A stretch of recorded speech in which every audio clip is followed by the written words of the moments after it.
প্রধান উপদেষ্টার তো আগেই বলেছিলেন যে ফেব্রুয়ারিতে নির্বাচন হতে পারে, যেটি লন্ডনে কথা হলো।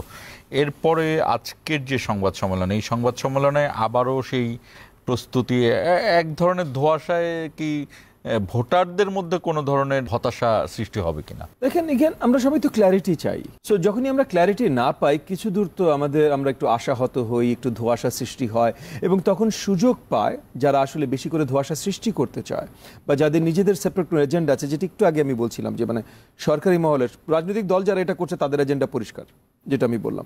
সরকারি মহলের কিছু লোকজনের এজেন্ডা থাকতে পারে, বাইরের অনেক এজেন্ডা থাকতে পারে। আমাদের এখনো ভুলে গেলে চলবে না যে এই যে হাসিনা সরকার, শেখ হাসিনার যে স্বৈরাচারী সরকারের পতন আমরা ঘটিয়েছি, তারা কিন্তু হারিয়ে যায়নি। তারা এখনো অনেক জায়গায় বসে অনেক ধরনের প্রপাগান্ডা করতে চেষ্টা করছে।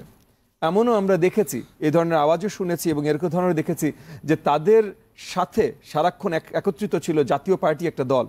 সেই জাতীয় পার্টি যে নির্বাচনে অংশগ্রহণ করবে, এবং এগেন তাদের যেহেতু নিবন্ধন আছে, তাদেরকে কোনোভাবে প্রশ্নবিদ্ধ করা হয় নাই, তো তাহলে তারা নির্বাচন করবে।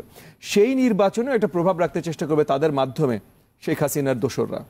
আপনি ধরে নিতে পারেন জাতীয় পার্টিও শেখ হাসিনার দোসরই ছিল। মানে জাতীয় পার্টির যে কারেন্ট চেয়ারম্যান মহোদয় আছেন, উনিও কিন্তু 24-এর নির্বাচনের আগে একটা ভারত ভিজিট করে এসে বলেছিল যে ভারতের সাথে কি কথা হয়েছে বাংলাদেশের লোকজনকে বা প্রেস মিডিয়াকে কাউকে বলা যাবে না। সো এই জিনিসগুলো তো আছে, তারা তো 14, 18, 24 করেছে। এরকম অনেক কিছু আছে যেটার জন্য আমাদের ক্ল্যারিটি দরকার।